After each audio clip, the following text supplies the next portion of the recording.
Permanent, वो कभी भी कोई ऐसी इच्छा नहीं थी। हाँ, तरीके से मैं जरूर थोड़ा सा निराश हूँ। आज की तारीख में दिल्ली में मेरे पास मेरी नानी के घर के अलावा और कोई जगह नहीं है रहने के लिए, वहीं मैं जा भी रहा हूँ।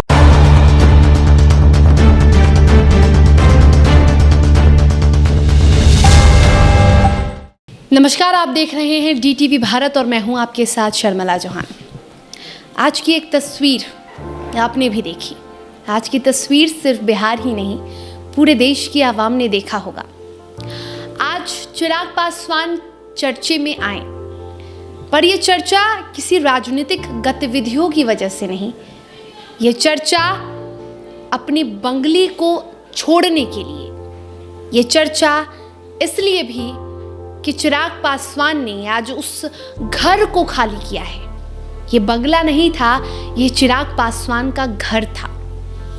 ये वो घर था जहां चिराग पासवान के पिता की यादें, वो पिता जिन्हें चिराग पासवान अपना भगवान कहते थे, जिन्हें चिराग पासवान अपना नेता कहते हैं, वो पिता जिन्होंने चिराग पासवान को राजनीतिक के गुर सिखाए, वो पिता जिन्होंने चिराग पासवान को हर विपदा, हर मुश्किल घड़ी में मजबूत रहना सिखाया, शेर बनना सिखाया। खुद चिराग कहते हैं ये।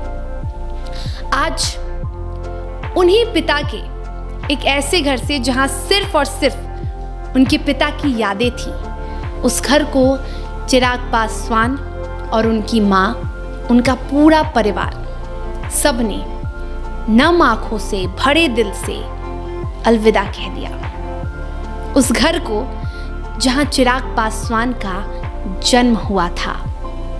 जी हां, ये घर 1 साल, 2 साल, 20 साल से नहीं, बल्कि 32 साल से था। जब रामविलास पासवान को 1989 में ये घर मिला था, उस वक्त चिराग पासवान का जन्म नहीं हुआ था। जब चिराग पासवान का जन्म हुआ, उसी घर में चिराग पासवान ने उसी घर में चलना सीखा था, उसी घर में राजनीति करना सीखा था, उसी घर में पढ़ना, लिखना, दुनियादारी को समझा था।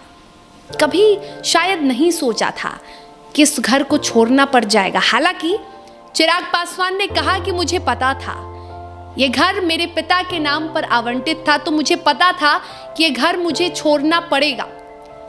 लेकिन पता तो हमें ये भी होता है कि हम सबको एक दिन जाना है। लेकिन वो कहते हैं ना कि हम कभी कबूल नहीं कर पाते हैं, हम इस बात को स्वीकार नहीं कर पाते हैं। ये एक ऐसा सच है जो करवा है और इसे स्वीकार हम नहीं कर पाते। ठीक उसी तरह से चिराग पासवान ने भी कभी स्वीकार नहीं किया था कि चिराग को ये बंगला खाली करना पड़ेगा जब उनके पिता उनके साथ नहीं होंगे तब, और ऐसा हुआ भी।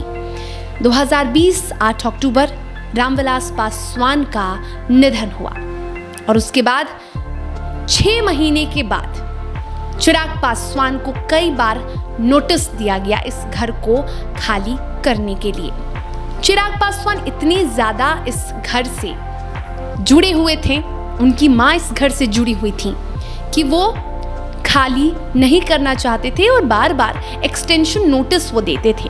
वो नोटिस का भी जवाब देते थे और एक्सटेंशन भी करवाते थे। ऐसा नहीं है कि उन्होंने कोई नोटिस का जवाब नहीं दिया। लेकिन फिर वो दिन आया जब केंद्र सरकार के द्वारा भेजी गई एक टीम चिराग पासवान के घर पहुंचती है और उनके घर को खाली कराया जाता है। 2 दिन यानी बुधवार को ये टीम पहुंची थी और गुरुवार को इस घर को खाली करवा दिया गया। इस तस्वीर को देखकर आप इसलिए भी भावुक हो सकते हैं, इस तस्वीर को देखकर आप इसलिए भी थोड़े से मायूस हो सकते हैं, क्योंकि चिराग पासवान इस स्थिति में हैं कि फिलहाल चिराग पासवान के पास कोई घर नहीं है। जी हाँ, चिराग पासवान के पास कोई दूसरा आवास नहीं है जहां चिराग पासवान अपनी मां को लेकर जा सके। चिराग पासवान अपनी नानी के घर हैं।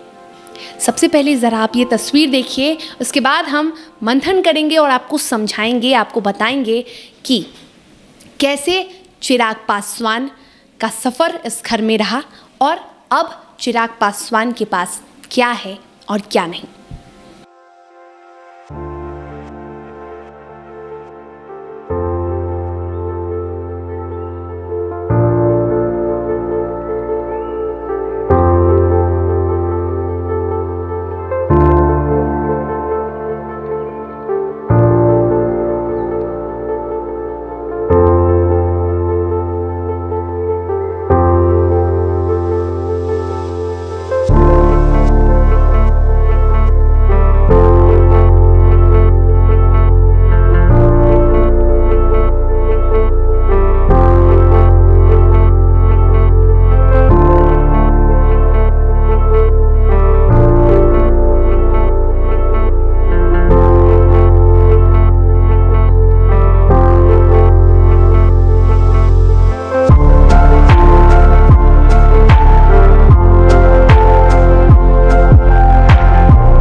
तो देखिए ये तस्वीर, चिराग पासवान अपने हाथों में अपने पिता का वो सम्मान बड़े गर्व से लेकर जा रहे हैं। अपने पूरे घर को उन्होंने खाली कर दिया, उन तमाम स्मृतियों को अपने दिल में बसा लिया, अपनी आंखों में कैद कर लिया।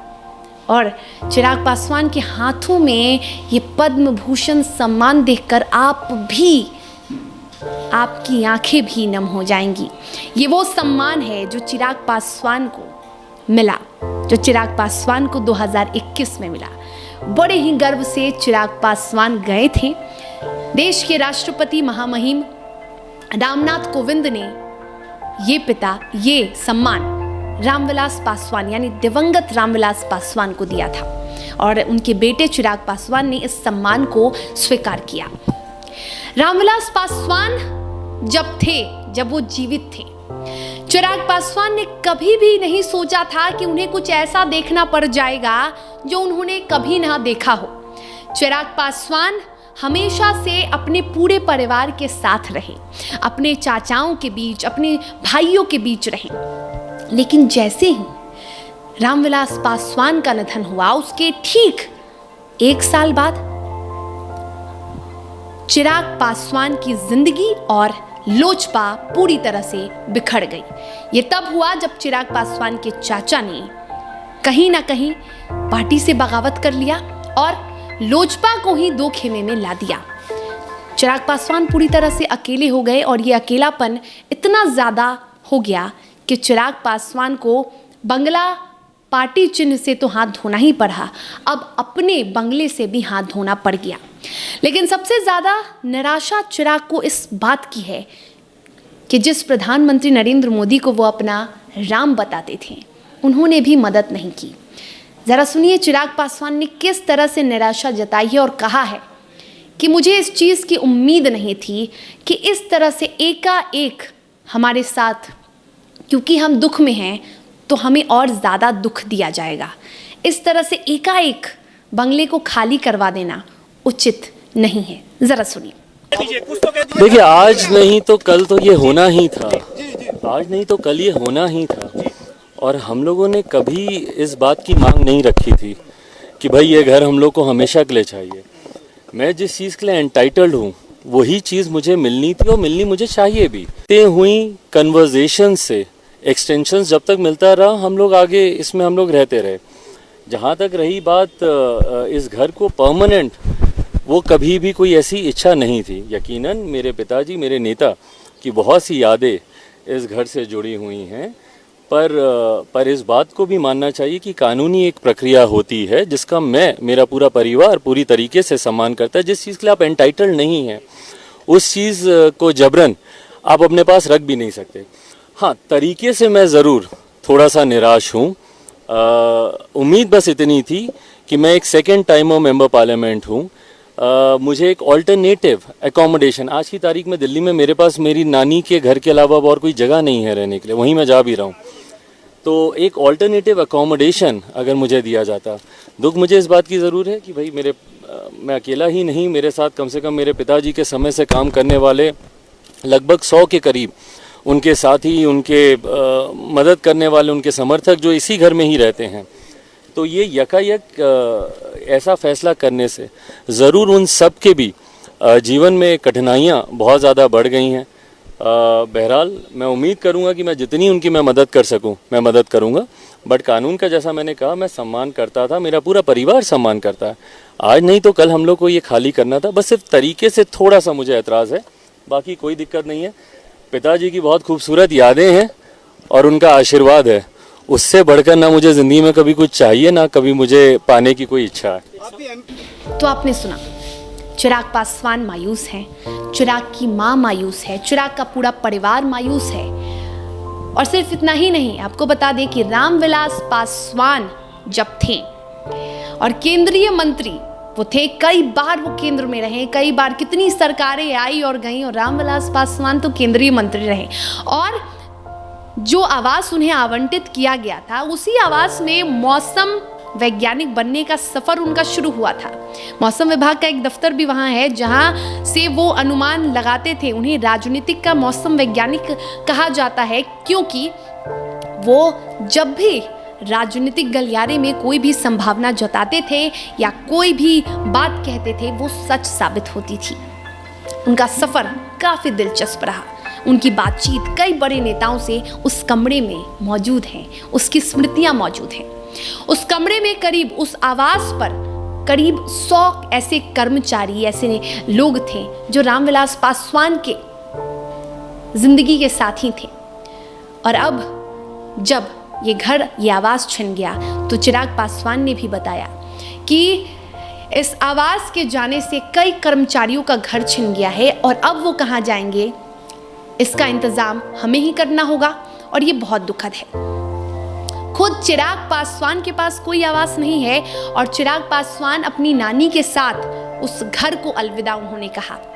उनकी माँ, उनकी नानी, कई कर्मचारी वहाँ थे जिन्होंने नम आंखों से चिराग पासवान के पूरे परिवार को अलविदा कहा, उन्हें विदाई दी। और चिराग पासवान ने कहा कि अब मेरा कोई ठिकाना नहीं, मेरा कोई आवास नहीं, अब मैं कहाँ जाऊँगा, बस एक नानी माँ का घर है, मैं वहीं जाऊँगा। चिराग ने विनती की है कि उन्हें घर, यानी कि सांसद कोटे से जो घर मिलता है, वो सांसद हैं चिराग पासवान, जमुई से सांसद रह चुके हैं, और ऐसे में चिराग पासवान को जो सांसदों के लिए घर दिया जाता है वो उन्हें भी दिया जाए। आपको ये भी बता दें कि केंद्रीय मंत्री स्वर्गीय रामविलास पासवान का जो आवास है वो किसी और केंद्रीय मंत्री के नाम पर आवंटित हो गया है, वो रेल मंत्री के नाम पर आवंटित हुआ है और इसीलिए उन्हें ये घर खाली करना पड़ा। और आज की ये तस्वीर बहुत दुखद और बहुत भावुक थी क्योंकि जिस बात की कल्पना चिराग ने शायद नहीं की थी वो बात हुई।